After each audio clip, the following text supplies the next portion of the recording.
it predicts the viability of a beta decay, and plus it allows you to calculate the decay energy, then it's pretty sick, right? In a good sense of this word.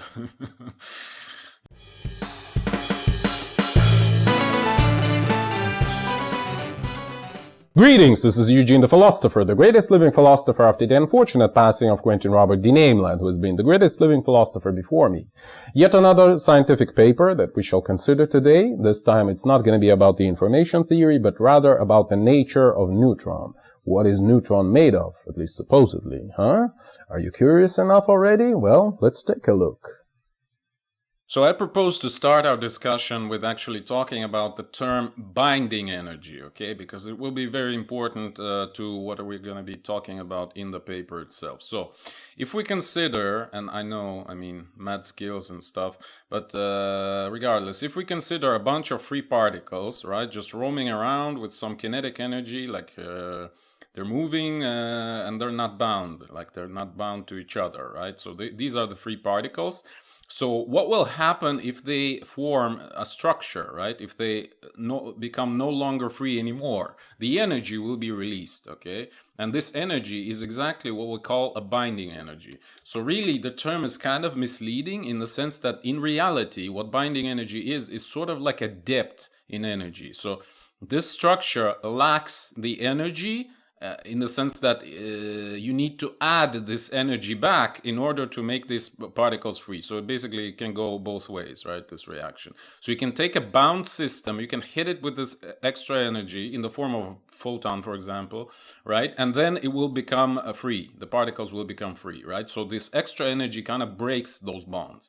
And vice versa, you can take free particles and they can form this new structure, but then the energy will be released. So this energy that is released upon the structure, the formation of the structure, or is absorbed when the structure is destroyed, is what is called the binding energy. So in reality, it's kind of like an energy depth, really, the lack of energy, right?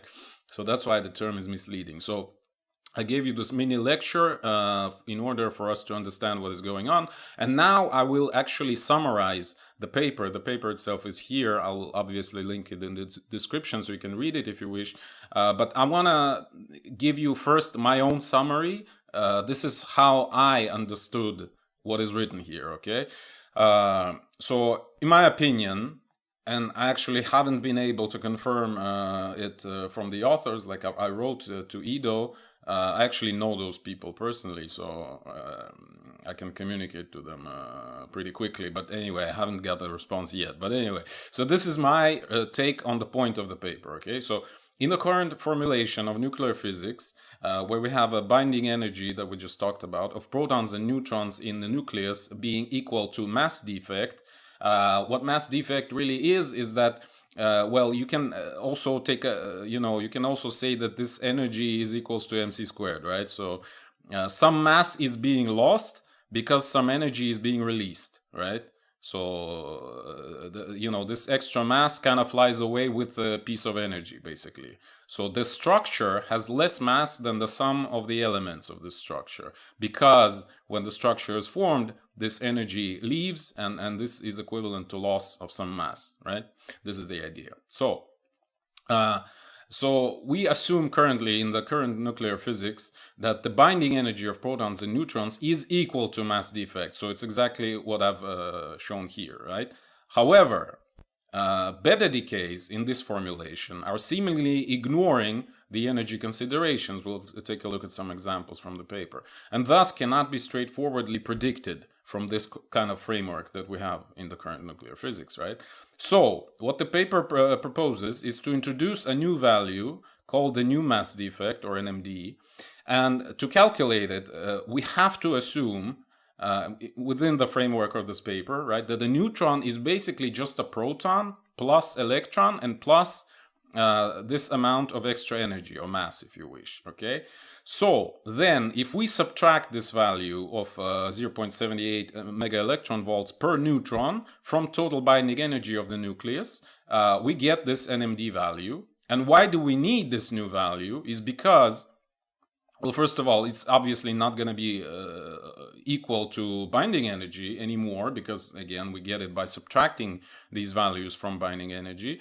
But the benefit of this operation is that this new value of NMD now allows straightforward predictions of beta decays and their energies. Okay, and the point, the whole agenda of the paper, so to speak, was that this implies that neutron is not fundamental. I have to right away tell you that I'm not really interested in this last point. What I'm really interested in is that if we introduce this new value, okay, by again calculated as binding energy minus this value per neutron, then this new value allows us to predict correct decay energies of nuclei, right? And to assess, if you wish, whether beta decay is even possible in the first place. And this is very big, in my opinion. So this is a huge step towards a proper nuclear theory, but I'll get to conclusions sometime later. Let's now start reading, okay? So just like I taught you some years ago, right, we read the abstract, then we read conclusions, then we take a look at the body of the paper and see if there's anything interesting there specifically, okay? But I'm not even gonna read the whole thing, I'll just read my own highlights. So again, this current paradigm of nuclear physics in terms of binding energy / mass defect does not work for beta decays, because the numbers of total binding energy are off by this value, okay? And even worse, the total binding energy difference can be negative, and the average binding energy per nucleon can go down. So basically what that should mean, logically, is that such decay is impossible energetically, right? But it still happens, so it makes no sense, right? So long story short, the conclusion from this brief statement is that the current nuclear physics cannot deal with beta decays reasonably, right? It cannot even predict from energetic standpoint whether a beta decay is possible or not, let alone calculate its energy properly, okay? And then they transition to this discussion of what a neutron is. So they say that it is considered to be an elementary and fundamental particle on the same level as proton and electron. This paper discusses the consequences of this decision for binding energy, mass defect, and some beta decay reactions. And then they promote some statements from their own structured atom model, as they call it, SAM, right?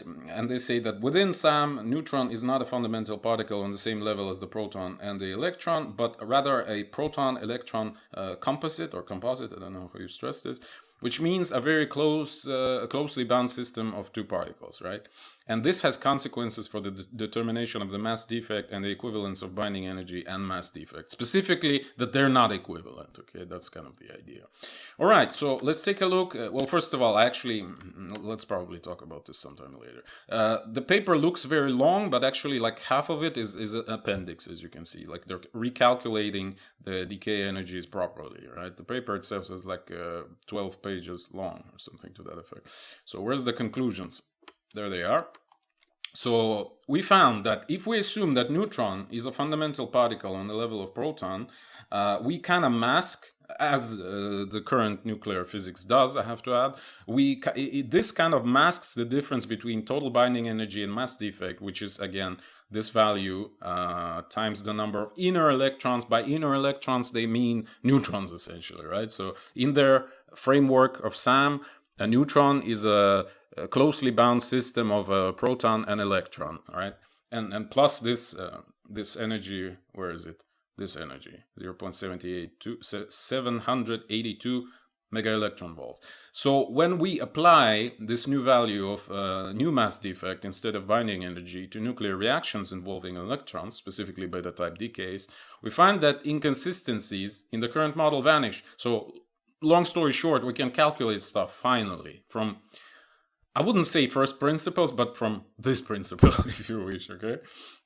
Yeah, so, and they also note that there might be different values based on the structure of the nucleus and the position of protons within the nucleus. I actually wanted to comment on this sometime later, and maybe I will. I'll actually kind of drop my comment for now. the term, if I will remember, of course, the term nuclear binding energy is clearly misleading, as the term suggests an active energy binding something together. Instead, it is the absence of this energy from a bound system that is represented by the term binding energy. But this is exactly the discussion we've had here.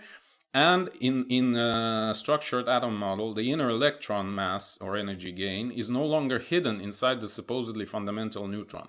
So let me show you on an example, actually, how it's supposed to work. Like, it's somewhere in the text, but I'll show you a picture instead, okay?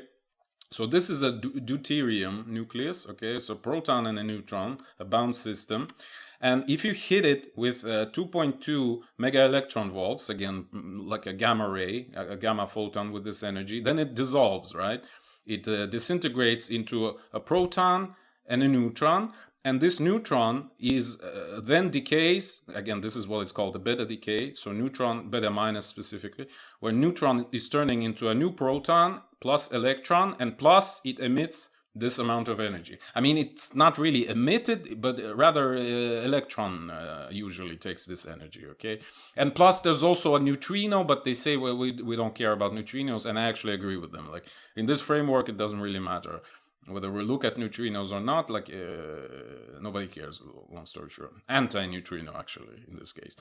It's a neutrino in the case of beta plus decay, where you add a proton and electron and a neutrino to get a neutron. Or is it? Wait, maybe I screwed it up. It doesn't really matter again. Let's just forget about neutrinos.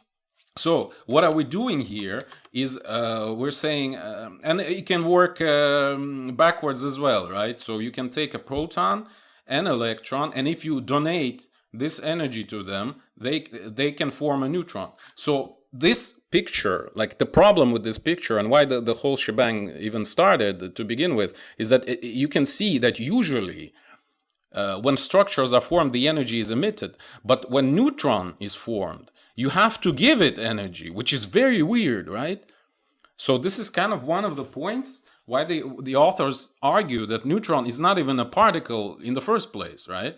Because usually when you combine stuff, so they become bound, it emits energy. But here, to combine a proton and electron into a neutron, we have to give it energy, which is very unnatural. And this is exactly the thing that kind of screws up all this accounting of binding energies and mass defects in normal nuclear physics. So they argue, well, let's then drop the concept of the neutron altogether, right? And we just talk about protons and electrons and this extra energy that we need to add to electron to sort of stuff it into the nucleus, you know? So you have to give an electron this additional energy, and then it becomes what they call an inner electron or a nuclear electron, right? The electron within the nucleus. So you have to give it this extra energy in order to put it there, if you wish, right? But anyway, I'm not gonna like do this for now.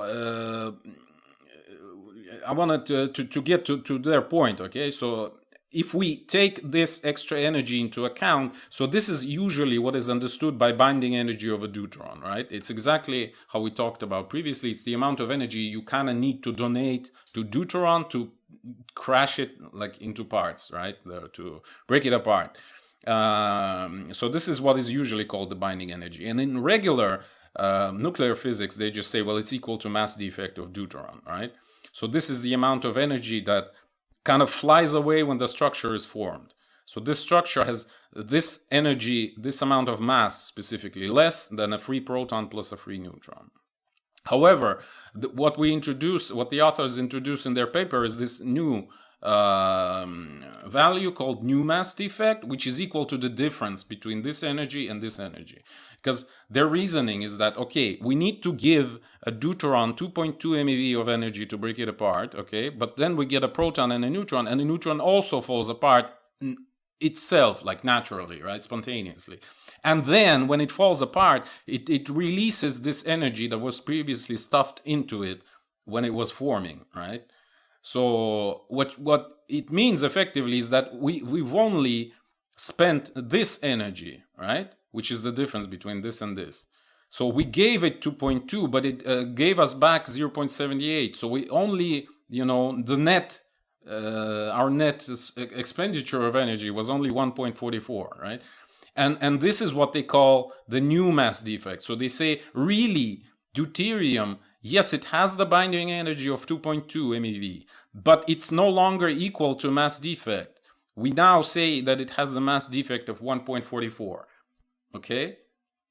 And they do the same procedure with all the other nuclei. So hopefully you get my idea. But I mean, it's not my idea, okay? But the idea. The idea is to introduce this new value called new mass defect, which would take into account that every neutron, when it dissipates, dissolves, decays, releases this energy, and we have to take it into account, right, somehow. And that's what they're doing with this new value. Like, it takes into account an extra energy that will be released once this neutron that is freed up during the beta decay, or rather the dissolution of the particle, will release, right? Yeah, and turns out, again, if you do that for every nucleus, you can then, everything kind of fixes itself, you know? You can then just look at the values of this NMD for different nuclei, and you can determine whether they can decay or not. And not just that, but you can also calculate the decay energy, which is kind of crazy, okay? Well, not that crazy, but it's very good, you know? And it gives you a very consistent and straightforward picture of descriptions of those beta decays. So this is kind of big, in my opinion. So let's take a look at the body of the paper to see some examples and stuff like this, okay?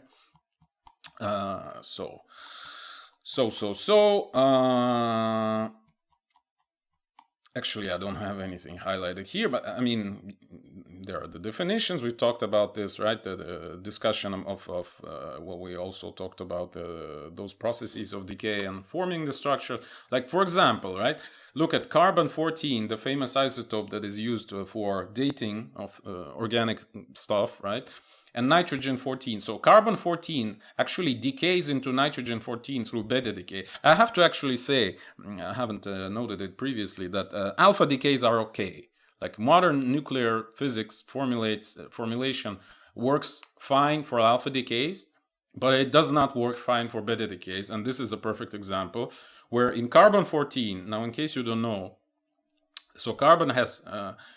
usually it's carbon 12, right? So, which means it's number 6 in periodic table. So carbon 12 has 6 protons and 6 neutrons.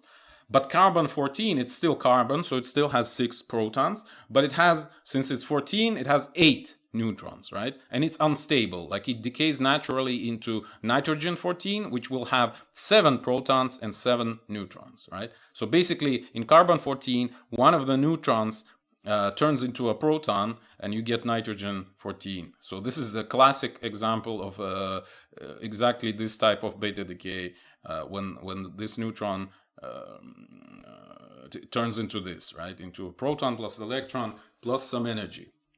So, however, if we don't look at it this way, if we look at it in the normal way, we have the binding energy of carbon-14. You see, it's 105.28 MeV, and in nitrogen-14, it's 104.65, right? So it's lower, the binding energy. So nitrogen is worsely bound, so to speak, than the carbon. However, the carbon naturally decays into nitrogen, which kind of makes no sense, because how could it naturally decay into something that is less bound, right? It cannot spontaneously do this. So if you assume that this binding energy is equal to mass defect, which is what they're kind of doing, actually, where is it? Yeah, well, I mean, there it is, right? This number is equal to this number. This number is equal to this number. Then how can such a process even happen? You know, the mass defect of nitrogen-14 has to be higher than for carbon-14. Then it can spontaneously one turn into another, right? Then it would be energetically viable. However, if you do it this way, this is kind of like the mainstream numbers, right? It doesn't make sense. So this beta decay kind of violates energetically any logic, really. However, if we take into account this, if we introduce this new value, what happens is we fix the problem. Let me show you their calculation. We'll return to this point again sometime later, if I remember. This is their new vision. So, new mass defect, right? Actually, let's take a look at MEV better. So here, in this table, as you can see, we exactly do this as I've described, right? We take binding energy and we subtract 0.78 MeV per neutron to get this new value of new mass defect, right? This one. And as you can see, it's kind of quantized by this value because, again, that's how we calculate it, right? So 0.782, now this is 2 times this number, and this is 3 times this number, and this is 4 times this number, etc., etc. This is 5, right? So the amount of neutrons multiplied by 0.782 will give us this difference between the binding energy and the new mass defect. So if you look at this new mass defect, so carbon-14 then will have 99.02 MeV, and nitrogen-14 will have 99.18, which makes perfect sense. Then this reaction can happen, right? So it cannot happen according to, just binding energy, but it can happen according to new mass defect. And therefore, this new mass defect is the thing we have to look into. We have to use for our bookkeeping purposes, if you wish, okay? And the difference between them gives you exact value. This one, I just took one number, this 0.182 minus 0.025, etc. And we get this energy, which is exactly the energy of the decay of C14, 156 keV. This is in MeV, so this is also 156 keV, which is very good, right? Like, it makes perfect sense. Like, it just fits perfectly. And they give much more examples. Now, this is, we're talking about deuterium. I've already gave you this, again, mini lecture, if you wish. So they give some more examples. Again, there's a whole big table in the appendix with various decays where they, again, calculate the NMD for 2 nuclei. Then they subtract one from the other and they get the decay energy, which is, again, correct according to the literature. So it works, right? This framework works. Whereas the regular vanilla nuclear physics doesn't. It doesn't make sense energetically, right? So this is pretty much, okay, I think that's the last thing we haven't looked into.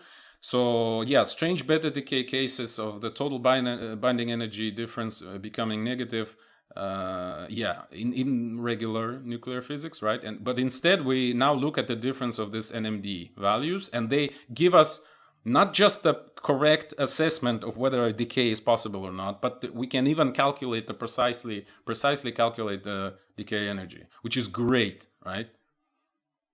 So yeah.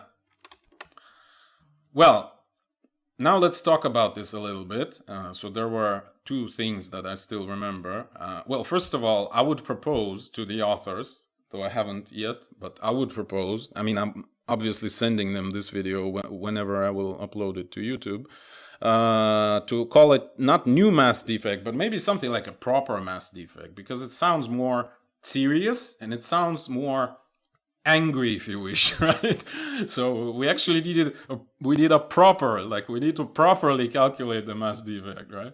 I think it would be a better way to advertise it at the very least, right? The new mass defect sounds like, I mean, is it better than the old one? We don't know. But if we say that it's proper, it would be proper, right? So regarding this conclusion of the authors, that this implies that neutron is not fundamental, as I've said, I don't really care, to be honest, right? And the mainstream so-called nuclear physics can also tell you that, yeah, we know that neutron is not fundamental, okay? I mean, it's made of quarks, supposedly. But you know what I think about quarks. I have a video. Where is it? Yes. Do we need the quark model? Please watch this if you're interested. Basically, long story short, no, we don't, okay?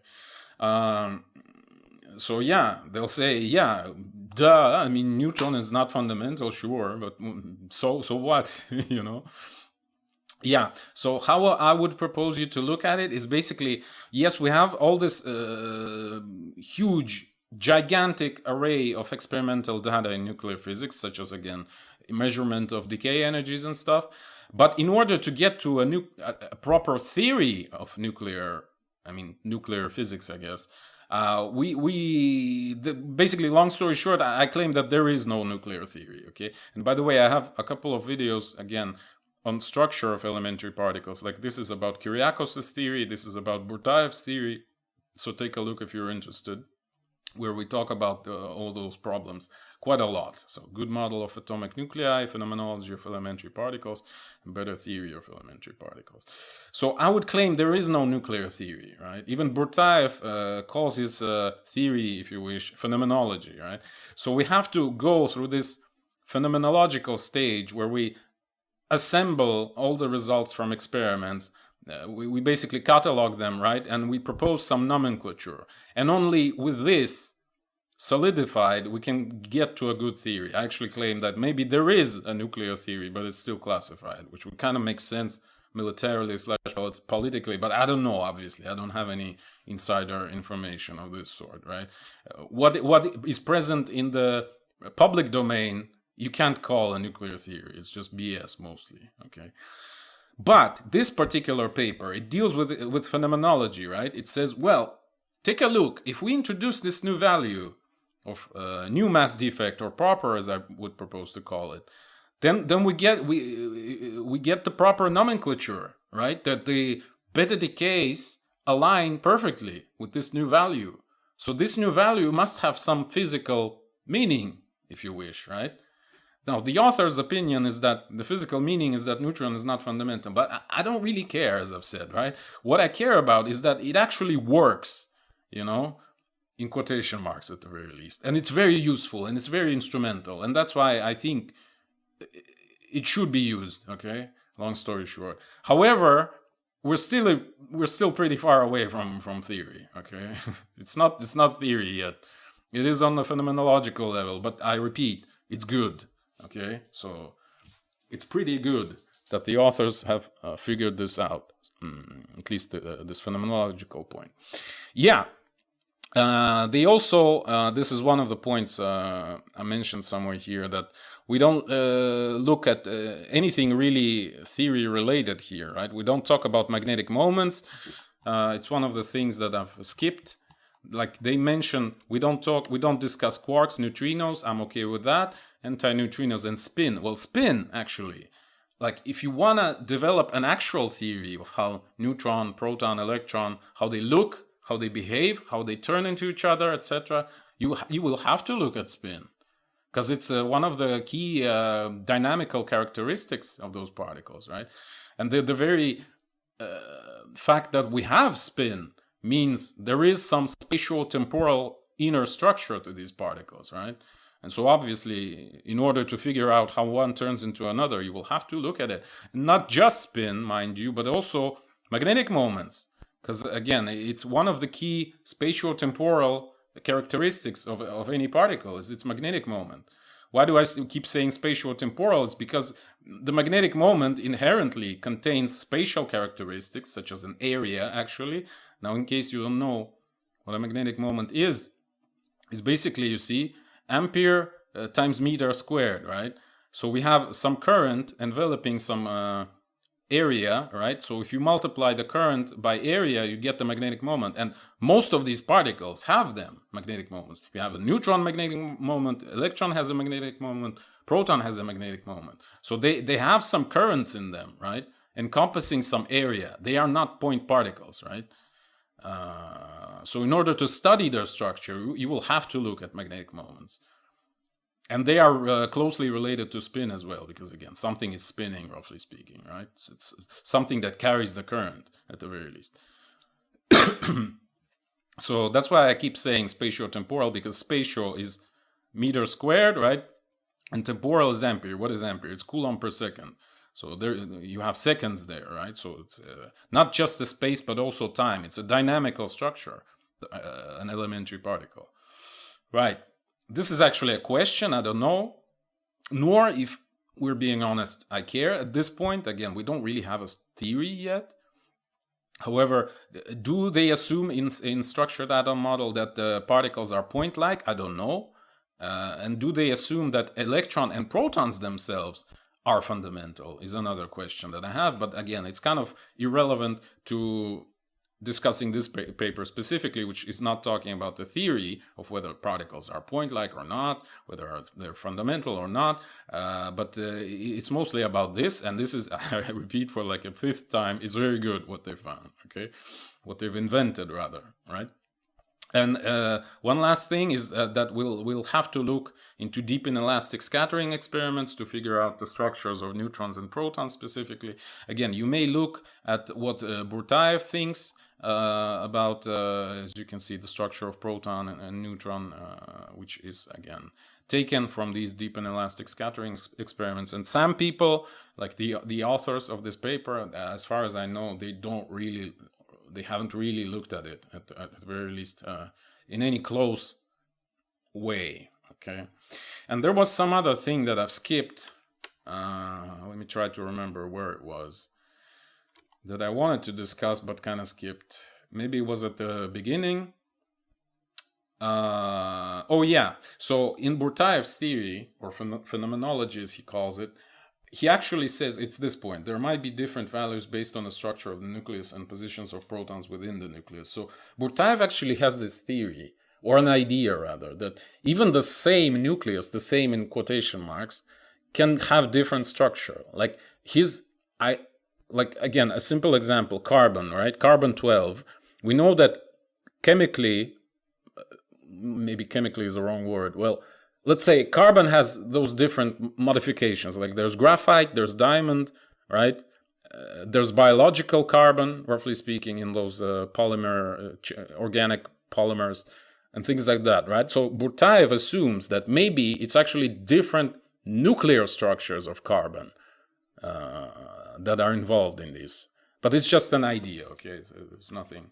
But it's a very interesting idea, so I kind of wanted to mention it here. Nevertheless, and there was some other point that I skipped. Wait,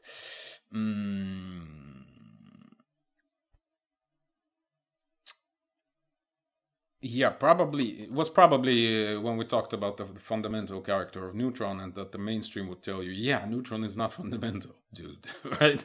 The neutron decay is actually like a down quark decay or some BS like this, right? Regardless, yeah. So I think we actually covered most of the stuff. One extra last thing that I want to talk about, or rather briefly mention, is that it's not just those people that are trying to, let's say, concoct a neutron from a proton plus electron, right? I mean, it's a pretty old idea, actually, and some other research groups are currently even working on it. Like one example would be this guy, Andras Kovac, if that's how you pronounce his name. I'll probably link this paper as well. So you see nuclear electrons they're talking about, right? It's exactly the same thing as some people talk about, except they call it them inner electrons, right? Or something to that effect. And there's also a video presentation by the same guy, which I will probably also link in the description, because it's well, I don't really agree with his conclusions, but it's a very healthy approach that he presents here, right? He basically says, let's take a look at actual experimental data and see if we can, imply some inner structure of those particles from it, right? Something to that effect. Okay, so we've considered this paper, and long story short, it's a great thing that they did. Again, I'm slightly biased here because I know these people personally, right? At least 3 of them we've met, at least twice, at different conferences and stuff. Specifically, one was 10 years ago, actually, in Arizona. It was Electric Universe 2016, where I first met E.th.ph and James Sorensen, and Andreas Otte was there as well. And then we've met in 2019 in United Kingdom at the Bath conference of, again, related to Electric Universe, etc. So I'm slightly biased, but I think you would agree that if you introduce this new value of new mass defect, or how I would propose to call it, proper mass defect, and it actually predicts, in actual seriousness, it predicts the viability of a beta decay, and plus it allows you to calculate the decay energy, then it's pretty sick, right? In a good sense of this word. Yeah. So that would be my conclusion, that it's a great new vehicle towards solidifying of phenomenology of nuclear physics, right? Establishing a proper nomenclature of things, right?